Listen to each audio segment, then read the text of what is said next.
Shalom Jemaat Tuhan, kita kembali dalam pembelajaran kita tentang firman Tuhan yang ambil temanya adalah pandangan Alkitab tentang penyakit. Mari kita berdoa. Mohon Roh Kudus menolong hamba-Mu dan menolong setiap kami yang mendengar dan menontonnya. Kami semua dibimbing oleh Roh yang sampai di Roh Kudus, Roh hikmat. Bimbinglah kami semua dikuatkan, dibimbing, diarahkan oleh firman Tuhan yang hidup. Terima kasih berfirman kepada kami lewat lidah hamba-Mu dalam nama Tuhan Yesus. Amin. Pandangan Alkitab tentang penyakit. Nah, penyakit adalah salah satu masalah manusia yang muncul di banyak bagian dari firman Tuhan. Misalnya penyakit kusta yang dialami Miriam dan Naaman. Penyakit aneh yang diderita oleh Raja Nebukadnezar. Barah busuk yang timbul dari telapak kaki sampai ke kepala Ayub. Dan banyak contoh lainnya yang terdapat baik dalam PL maupun PB.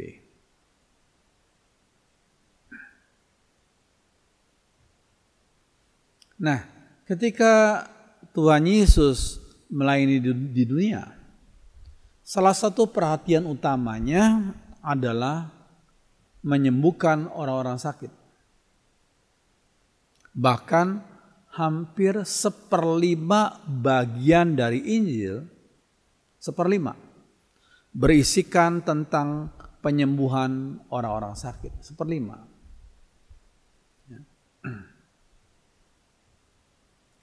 Para murid Tuhan diberi kuasa untuk menyembuhkan orang-orang sakit. Saudara lihat dalam Matius 10, Markus 16. Ya.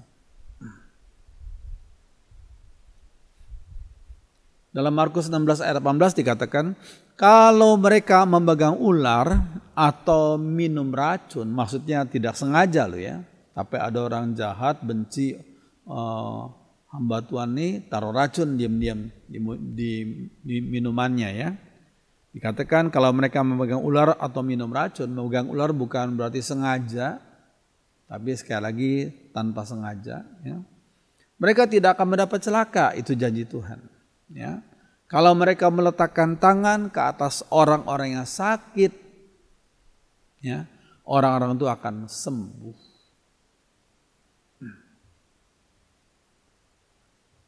Ya, dari Alkitab kita bisa mengambil beberapa pelajaran tentang penyakit.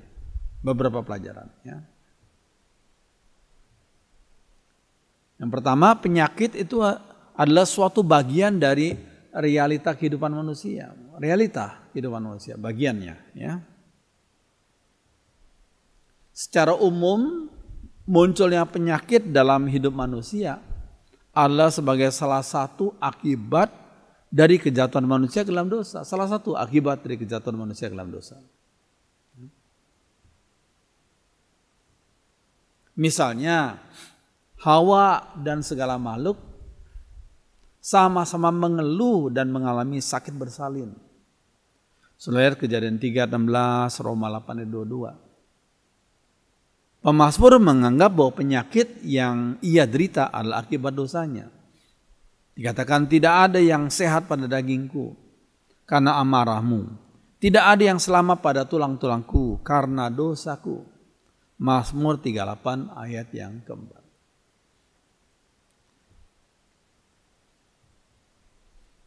Ya, namun manusia Yesus, M-nya besar ya, karena tidak mewarisi dosa asal, ya, beliau tidak pernah mengalami sakit jasmani. Beliau tidak pernah mengalami sakit jasmani. Kecuali pada waktu dia memikul salib, dicambuk. Ya. Ya tentunya dia mengalami kesakitan luar biasa. Tapi itu dibuat oleh manusia yang berdosa. Ya. Lukas 1:35 dikatakan, jawab malaikat itu kepadanya, kepada Maria, Roh Kudus akan turun atasmu. Dan kuasa Allah yang Maha Tinggi akan menaungi engkau. Sebab itu anak yang akan kau lahirkan itu akan disebut Kudus anak Allah. Jadi Yesus sejak dalam kandungan ibunya karena benihnya bukan dari benih manusia, ya, dari Roh Kudus, maka sejak dalam kandungan beliau kudus, ya, anak Allah, A-nya huruf besar. Yang kedua, penyakit dosa dan iman tidak selalu berkaitan. Nah ini, penyakit dosa dan iman tidak selalu ada kaitannya, tapi tidak selalu, ya. Walaupun keberadaan penyakit secara umum di dunia ini dikarenakan kejatuhan manusia ke dalam dosa secara umum, yang Kejadian 3. Namun dalam kehidupan setiap orang, penyakit yang dialaminya tidak selalu sebagai akibat dari dosa yang dilakukannya. Enggak selalu. Ya, lihat ini siapa ini? Ayub. Ya, misalnya penyakit parah yang dialami Ayub pada waktu itu tidak karena dosa yang diperbuatnya, tetapi karena cobaan dari iblis. Lihat Ayub 2 ayat 7. Cobaan dari iblis. Dikatakan kemudian iblis pergi dari hadapan Tuhan, lalu ditimpanya Ayub dengan bara yang busuk dari telapak kakinya sampai ke batu kepalanya. Ya.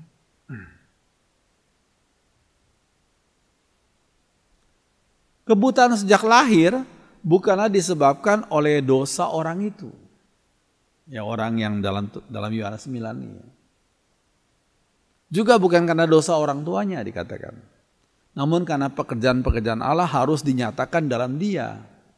Nah itu Tuhan punya rencana bagi orang buta dalam Yohanes 9 itu. Sehingga waktu disembuhkan itu luar biasa. Ya, salah satu mujizat yang Tuhan lakukan. Ya. Murid-muridnya bertanya kepadanya, Rabi, siapakah yang berbuat dosa? Orang ini sendiri atau orang tuanya? Sehingga ia dilahirkan buta. Jawab Yesus, bukan dia, bukan juga orang tuanya, tetapi karena pekerjaan-pekerjaan Allah harus dinyatakan dalam dia. Karena pekerjaan-pekerjaan Allah harus dinyatakan dalam dia. Dan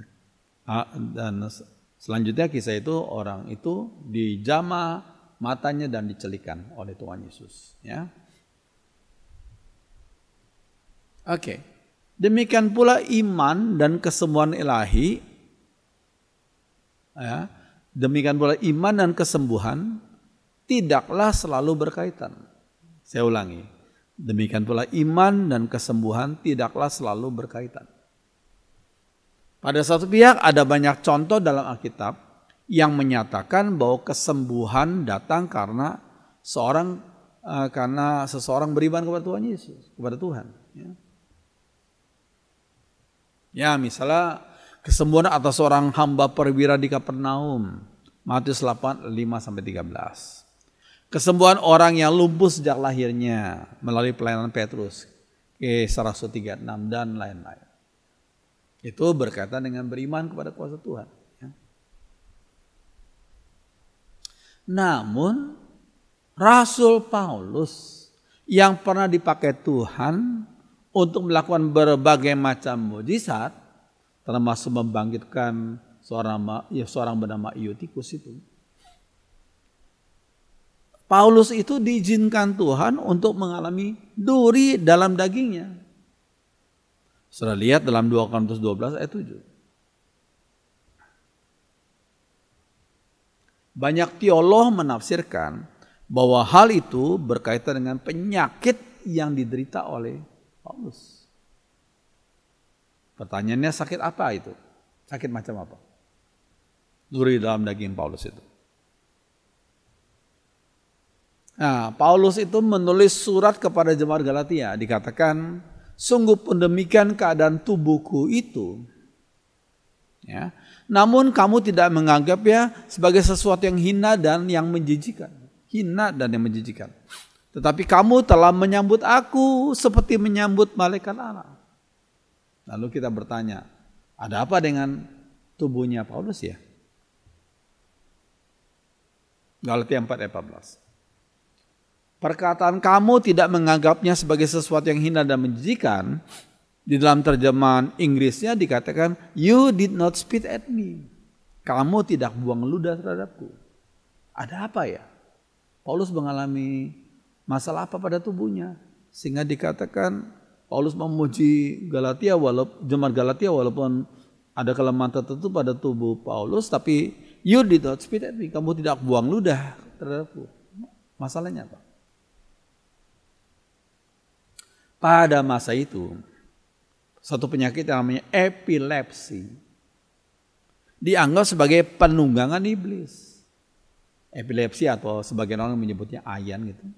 Pada waktu zaman Paulus disebut sebagai penyakit yang dikarenakan ditunggangi oleh iblis. Setiap kali orang yang sehat bertemu dengan penderita epilepsi, maka mereka akan buang ludah untuk menghalau roh-roh jahat agar tidak menyerang mereka. Karena masyarakat waktu itu menganggap orang yang terkena penyakit epilepsi karena itu ditunggangi oleh roh-roh jahat. Ya, tapi Paulus berkata, jemaat Galatia luar biasa.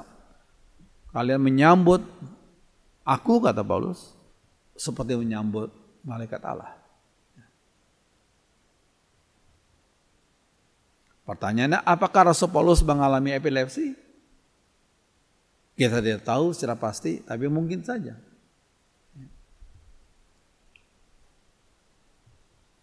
Ya, tapi dalam Galatia 6 ayat 11 kita lihat lain lagi. Paulus menulis, lihatlah bagaimana besarnya huruf-huruf yang kutulis. Bagaimana besarnya huruf yang kutulis kepadamu dengan tanganku sendiri. Mengapa ukuran huruf yang ditulis Paulus besar-besar? Mungkin ada masalah pada matanya. Ini didukung oleh tulisan Paulus tentang kebaikan hati jemaat Galatia kepadanya. Betapa bahagianya kamu pada waktu itu, karena aku dapat bersaksi tentang kamu, bahwa jika mungkin kamu telah mencungkil matamu dan memberikannya kepadaku. Galatia 4:15. Ada masalah apa pada matanya Rasul Paulus?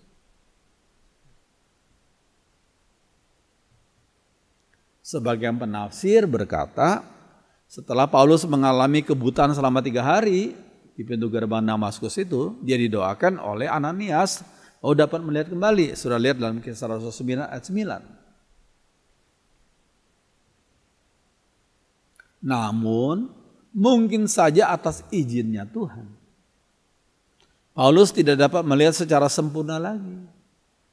Sehingga ia selalu butuh seorang juru tulis untuk mencatat semua suratnya. Jika terpaksa menulis, ia harus menulis dengan huruf yang besar-besar. Karena kedua matanya kurang jelas melihat. Ini tafsirannya. Pertanyaannya, mengapa Tuhan izinkan Paulus mengalami duri dalam dagingnya? Mengapa? Berdasarkan kasih karunia Tuhan, Tuhan ingin mencegah sang rasul agar tidak jatuh ke dalam dosa kesombongan. Agar Paulus tidak jatuh dalam dosa kesombongan. Ya, karena Paulus pernah mengalami 1 kali secara roh, ya, melihat surga pada waktu dia hidup. Pada rasul-rasul yang lain tidak diizinkan Tuhan mengalami hal ini. Jadi mungkin secara manusia bisa saja Paulus jadi sombong. Sehingga supaya mencegah supaya dia nggak sombong, Tuhan taruh 1 kelemahan pada tubuhnya. Itu kelemahan yang kita sudah pelajari tadi. Nah, Lucifer dihukum Tuhan karena kesombongan. Lihat Yesaya 14 ayat 14-15.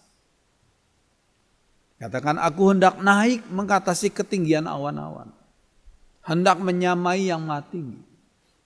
Sebaliknya ke dalam dunia orang mati engkau diturunkan, ke tempat yang paling dalam di liang kubur. Ya, Rasul Paulus pernah menerima penglihatan yang luar biasa tentang hadirat Tuhan di surga. Ya. Sebagai manusia yang lemah, bisa saja ia jatuh ke dalam dosa kesombongan. Lihat 2 Korintus 12 itu. Ya. Duri dalam daging itu menjadi alat Tuhan untuk mencegah hambanya agar tidak sombong. Lihat 2 Korintus 12 ayat 7 sampai 10.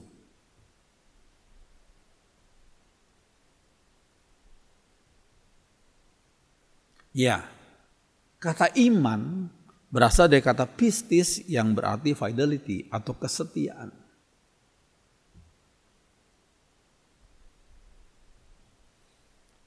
Pertanyaannya, kesetiaan kepada apa? Kesetiaan kepada firman Tuhan dan kehendak Tuhan. Orang yang beriman tidaklah memaksakan kehendaknya sendiri. Tidaklah memaksakan kehendaknya sendiri. Maaf, ini harusnya nya kecil ya. Ini saya salah tulis ya. Ya, orang beriman tidaklah memaksakan kehendaknya sendiri, kehendak orang itu sendiri ya. Ia takluk kepada kehendak Tuhan dan percaya bahwa kehendaknya pastilah yang terbaik. Ini betul, nya Tuhan ya. Kehendaknya pastilah yang terbaik ya. Orang beriman tidak akan memaksa kehendak orang itu sendiri.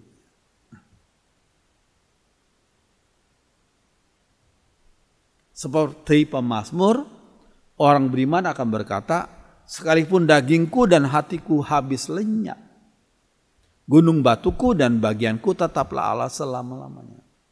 Sekalipun dagingku dan hatiku habis lenyap, gunung batuku dan bagianku tetaplah Allah selama-lamanya.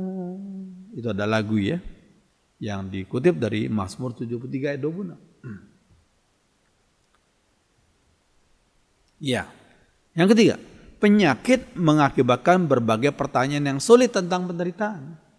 Berbagai pertanyaan sulit tentang penderitaan. Ini ada buku The Problem of Pain, problema dari penyakit, yang ditulis oleh C.S. Lewis. Terus sekalian, dalam bukunya The Problem of Pain, masalah penyakit, yang ditulis oleh C.S. Lewis itu, C.S. Lewis itu merangkum 2 pertanyaan yang mendasar dari orang-orang yang sedang menderita. Pertama, pertanyaannya, jika Allah itu baik, mengapa dia mengizinkan penderitaan? Yang kedua, jika Allah Maha Kuasa, mengapa dia tidak menghentikan penderitaan? Yaitu 2 pertanyaan. Dijawab oleh C.S. Lewis itu. Ya. Oke. Nah, Kitab Ayub secara panjang lebar membicarakan tentang penderitaan yang menimpa orang yang beriman.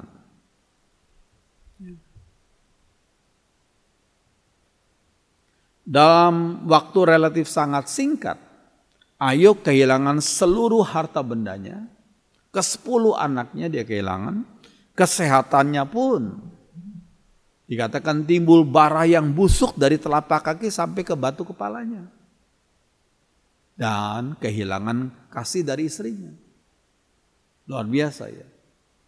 Pencobaan yang dialami oleh Ayub itu. Sangat singkat waktunya. Ya.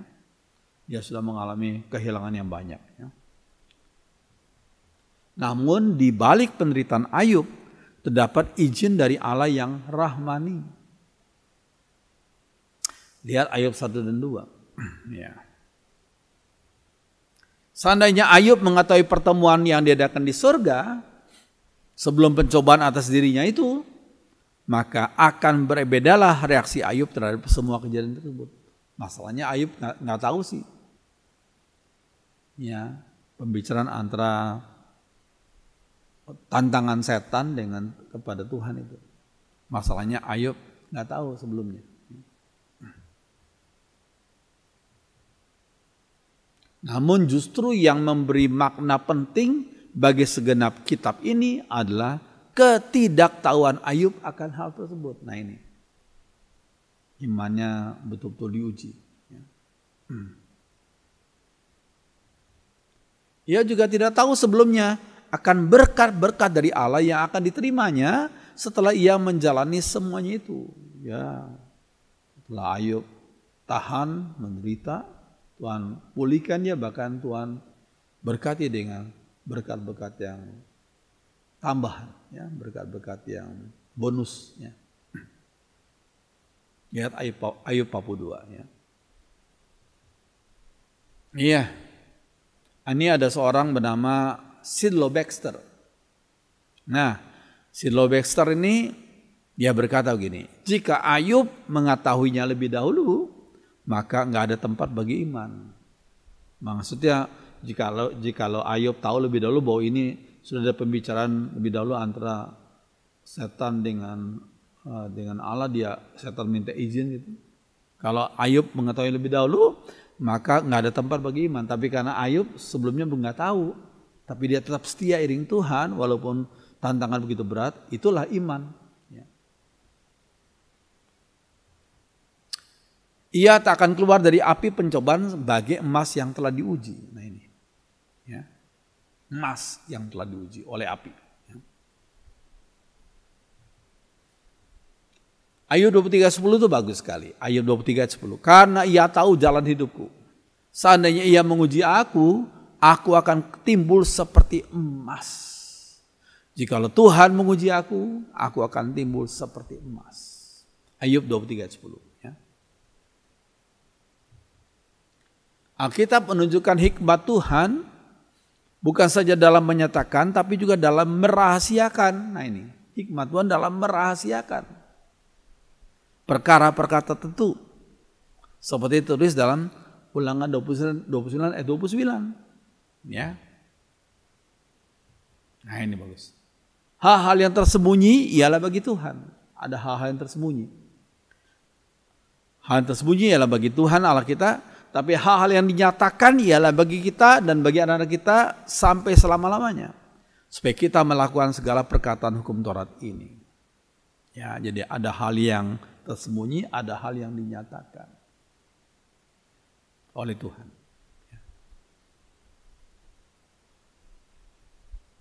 Oke. Nah, jadi apa yang dinyatakan untuk memberi dasar bagi iman. Jadi yang dinyatakan oleh Tuhan itu menjadi dasar bagi iman kita. Dan apa yang dirahasiakan berguna untuk memberi ruang pertumbuhan iman. Kita belum paham, kita belum ngerti, tapi kita tetap beriman. Karena Tuhan gak pernah mempunyai rencana jahat bagi kita. Pasti Tuhan punya rencana baik, walaupun sekarang kita belum paham. Gitu ya. Ya, sengsara seperti yang dialami oleh Ayub bukan hukuman, tapi pemeliharaan. Bukan siksaan, tapi kebaikan. Bukan pembalasan, tapi pengajaran. Ini bagus ini. Saya ulangi lagi ya. Sengsara yang dialami oleh Ayub bukan hukuman, tapi pemeliharaan. Bukan siksaan, tapi kebaikan. Bukan pembalasan, tapi pengajaran. Ini penting. Ini bisa kita terapkan dalam hidup umat Tuhan sekarang ini. Inilah jawaban yang bersifat sementara. Ya, ini jawaban yang bersifat sementara. Jawaban yang tuntasnya, nah ini, jawaban yang tuntas ya akan diberikan Tuhan saat umatnya bertemu dengan beliau muka dengan muka. Itu jawaban tuntas pada saat itu. Coba lihat 1 Korintus 13 ayat 12. Karena sekarang kita melihat dalam cermin suatu gambaran yang samar-samar. Tapi nanti kita akan melihat muka dengan muka. Sekarang aku hanya mengenal dengan tidak sempurna, tapi nanti aku akan mengenal dengan sempurna. Ini penting ya.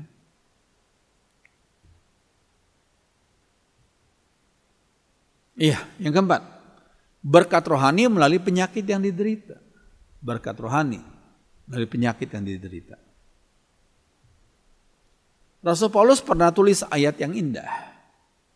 Allah turut bekerja dalam segala sesuatu. Dalam segala sesuatu. Yang enak maupun yang gak enak. Yang sehat maupun yang sakit. Yang lancar maupun yang gak lancar. Dalam segala sesuatu. Untuk mendatangkan kebaikan. Allah itu selalu punya motivasi yang baik. Rencana yang baik. Untuk mendatangkan kebaikan bagi mereka yang mengasihi Dia. Orang yang mengasihi Dia adalah orang yang mau taat pada perintahnya. Itu bagi mereka yang terpanggil sesuai dengan rencana Allah. Roma 8 ayat 28. Rasul Yohanes juga menambahkan, bagus ini ayat ini. Setiap pemberian yang baik dan setiap anugerah yang sempurna datangnya dari atas, diturunkan dari Bapa segala terang. Padanya nggak ada perubahan atau bayangan karena pertukaran. Ini bagus ayat ini. Yakobus 1 ayat 17. Segala pemberian yang baik dan anugerah yang sempurna datangnya dari Bapa di surga. Gak punya niat jahat. Beliau gak punya niat jahat bagi umatnya. Iya, jadi Allah senantiasa memberikan yang baik bagi umatnya, yang baik. Yang baik. Walaupun waktu kita alami seringkali kita salah sangka pikirnya apa lagi nih? Penyakit, tantangan, kesulitan, bahkan mungkin pailit, ya. Tapi di balik itu semua pasti Allah punya rencana yang baik, ya. Lewat berbagai tantangan itu, ya. Kata yang baik tentunya tidak identik dengan yang nyaman atau yang enak. Nah itu. Kata yang baik tidak identik dengan yang nyaman atau yang enak. Seringkali kalau kita mengalami yang nyaman terus akhirnya kita nggak dilatih untuk dewasa, untuk berusaha, untuk berjuang. Ya. Lalu enak terus. Kita jadi nggak dilatih untuk menghadapi tantangan hidup ini. Ya, ini ada tablet pil kina. Tablet kina. Ya. Tablet kina tuh untuk orang yang kena malaria. Ya. Bagikan pil kina yang pahit. Memang tidaklah enak. Tapi itu baik untuk kesembuhan orang yang terkena sakit malaria.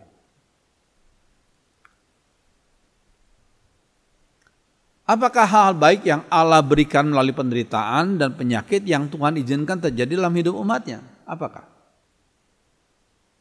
hal-hal baik itu? Pertama, Tuhan mengajar umatnya untuk rendah hati. Yaitu seringkali kalau lancar itu jadi sombong gitu. Dari duri dalam dagingnya, Paulus selalu belajar untuk rendah hati dan mengandalkan Tuhan saja. Sang penebus berkata, cukuplah, kasih karuniaku bagimu. Sebab justru dalam kelemahanlah kuasa Tuhan menjadi sempurna. Itu kata Tuhan kepada Rasul Paulus. 2 Korintus 12 ayat 9a. Sehingga Paulus dengan yakin menuliskan, itulah sebabnya saya lebih senang membanggakan kelemahan-kelemahan saya. Sebab apabila saya lemah, maka justru pada waktu itulah saya merasakan Kristus melindungi saya dengan kekuatannya. 2 Korintus 12 ayat 9 dalam terjemahan sehari-hari. Ya.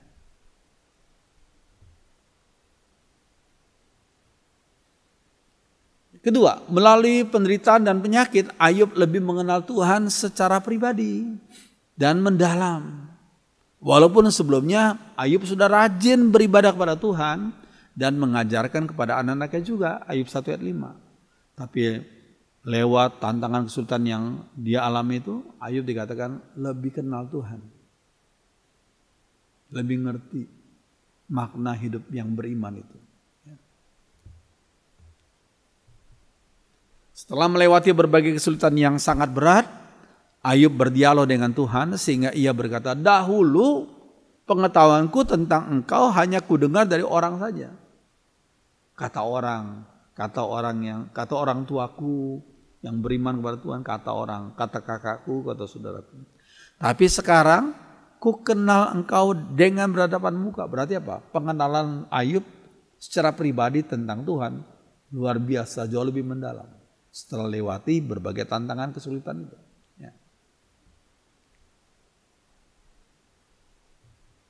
Ya. Ketiga, pengalaman hidup yang pahit dan menyakitkan dapat membawa seseorang kepada pertobatan. Nah ini. Seperti yang dikatakan oleh Pak Amsal.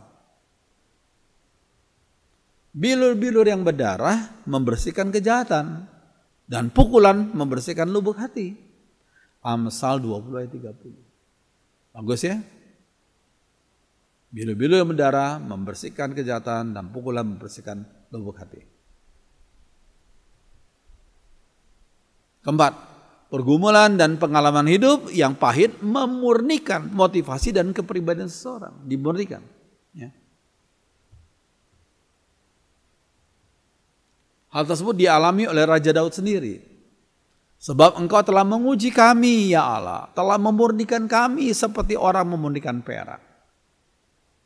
Engkau telah membawa kami ke dalam jaring. Mengenakan beban pada pinggang kami. Engkau telah membiarkan orang-orang melintasi kepala kami. Kami telah menempuh api dan air. Tapi engkau telah mengeluarkan kami sehingga bebas. Luar biasa. Mazmur 66 itu.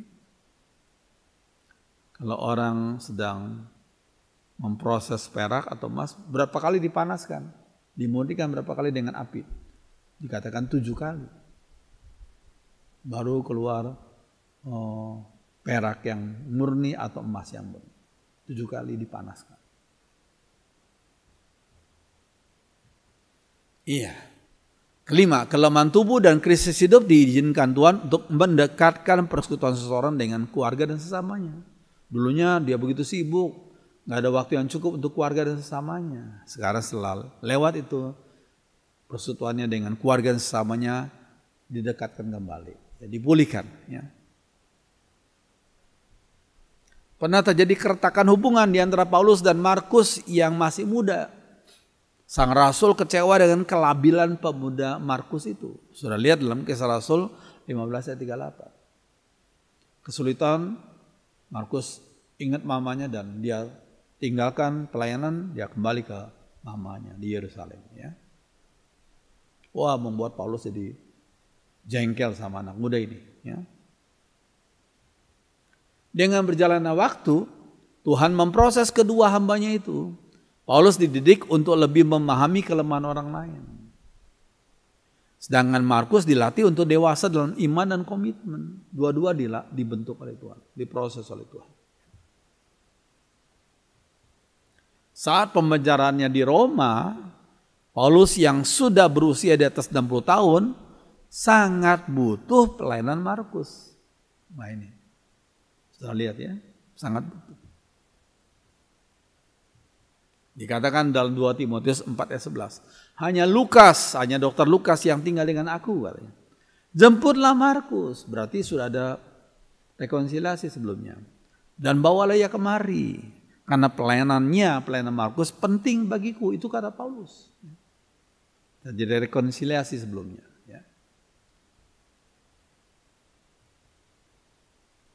Ya, selain Markus tentu saja Lukas sebagai tabib medis menemani Paulus dan memberi pertolongan medis bagi tubuh Paulus sang Rasul Tuhan itu.